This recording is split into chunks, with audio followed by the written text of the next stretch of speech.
Hai, Assalamualaikum dan salam sejahtera. Saya Hamimda Agil dan pada hari ini saya ingin berkongsi tentang kajian yang telah dilakukan baru-baru ini, iaitu persepsi pengamal periklanan terhadap iklan perayaan di Malaysia. Okey, sedikit latar belakang tentang kajian ini. Malaysia merupakan sebuah negara majmuk yang terkenal dengan iklan perayaan, termasuk iklan Hari Raya, Tahun Baru Cina, Deepavali, Hari Gawai dan Keamatan dan Hari Kebangsaan. Dan sebagai sebuah negara yang terdiri daripada rakyat berbilang kaum, pengetahuan dan pemahaman budaya adalah asas penting bagi sebuah negara seperti Malaysia. Salah satu cara untuk memupuk hubungan baik antara masyarakat yang berbilang latar belakang budaya boleh dicapai melalui penggunaan media, dan ini termasuk penyampaian mesej sedemikian kepada masyarakat umum melalui iklan perayaan. Terdapat beberapa kajian terdahulu yang menunjukkan bahawa penggambaran budaya dalam iklan merupakan elemen penting yang harus dipertimbangkan oleh semua periklan dalam menghasilkan iklan perayaan. Permasalahan bagi kajian ini adalah banyak kajian lampau memfokus kepada kandungan iklan perayaan, sama ada ia menggambarkan dan menyampaikan mesej yang mempunyai nilai murni atau mesej yang berpotensi membantu dalam memupuk hubungan baik antara kaum di Malaysia. Walau bagaimanapun, kajian ini melihat pandangan pengamal periklanan tentang periklanan perayaan di Malaysia. Adakah ianya satu keperluan atau sebenarnya hanyalah ikutan, terutama sekali bagi jenama yang meningkat naik? Apa pula kesan periklanan sebegini kepada jenama?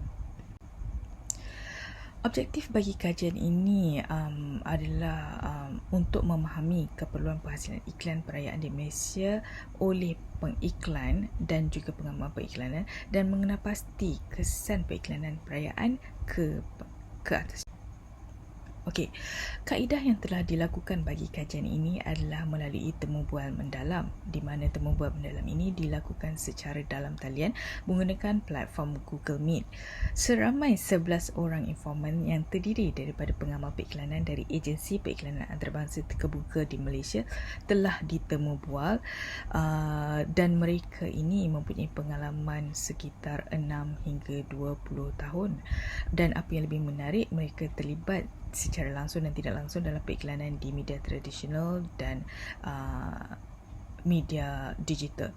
Soalan-soalan yang diajukan adalah berbentuk semi-structured, dan ini bermaksud setiap informan menjawab persoalan-persoalan yang telah dikemukakan oleh pengkaji. Dan ini merupakan ringkasan latar belakang informan bagi temu bual mendalam. Seperti yang saya telah jelaskan tadi, ada seramai 11 orang informan yang telah ditemu bual, dan mereka ini ada di antara mereka adalah pengarah urusan, ada pengurus kanan, pengarah kreatif,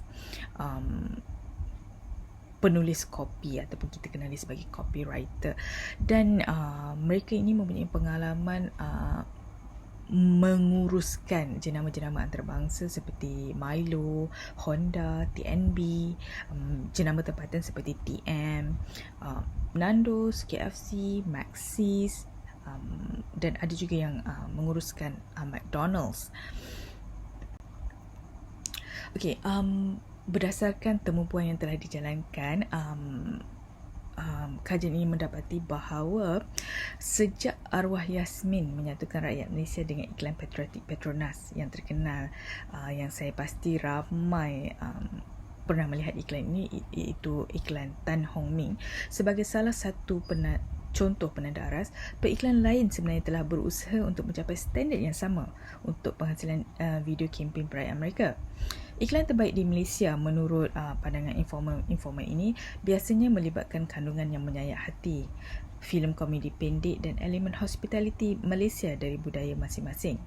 Apa yang dilakukan oleh jenama dan periklan adalah memanfaatkan acara perayaan untuk mewujudkan jambatan emosi antara isu budaya dan sosial dalam kempen mereka dengan penyelesaian yang mampu diselesaikan oleh jenama mereka. Okey, Jenama sebenarnya mengambil peluang ini untuk berinovasi dalam usaha untuk berhubung dengan audiens sasaran mereka. Hasil carian di Google Trends menunjukkan bahawa pencarian untuk iklan Hari Raya Petronas dan ucapan Hari Raya sangat popular dan mula dicari oleh pengguna 2 minggu sebelum musim perayaan bermula. Ini bermakna jenama harus terus mendahului permainan dengan membuat persediaan untuk menyambut acara perayaan dengan cara mendekati dan menarik perhatian audiens sasaran mereka.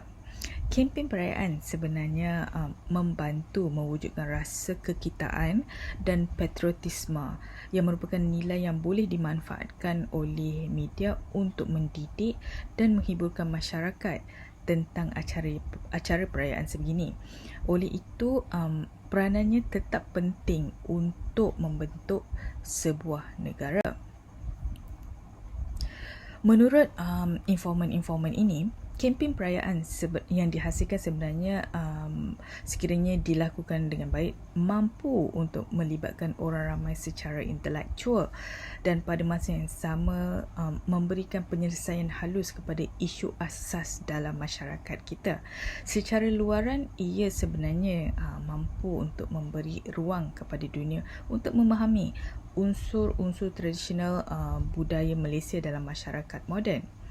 Kempen perayaan juga dilihat dapat bertindak sebagai pemangkin dalam meningkatkan hubungan dan peluang ekonomi. Dapatan juga mendapati bahawa permintaan pengguna selain daripada tekanan daripada jenama lain membuatkan agensi sebenarnya ketandusan idea dalam penghasilan iklan perayaan yang unik dan berkesan. Kadang-kala ketaksuban bersaing dengan jenama lain juga menyebabkan periklan hilang tumpuan dan lari daripada matlamat asal penghasilan iklan sebegini. Ada ketikanya periklan bersaing dengan kempen perayaan mereka yang lampau dan kejayaan kempen terdahulu memberi tekanan kepada agensi untuk menghasilkan kempen yang jauh lebih baik. Justeru tidak hairanlah jika pengguna sendiri tidak pasti apakah motif di sebalik penghasilan iklan perayaan. Walaupun iklan perayaan mungkin popular, tetapi ada juga pengiklan dan pengguna yang tidak pasti sama ada iklan ini benar-benar memberi manfaat kepada jenama di belakangnya. Ramai sebenarnya pengguna menikmati iklan sebegini, tetapi iklan perayaan tidak membuat mereka berpusu untuk membuat pembelian ataupun mengambil tindakan yang sewajarnya. Kempen perayaan terutamanya bagi jenama besar lazimnya menelan belanja berjuta ringgit.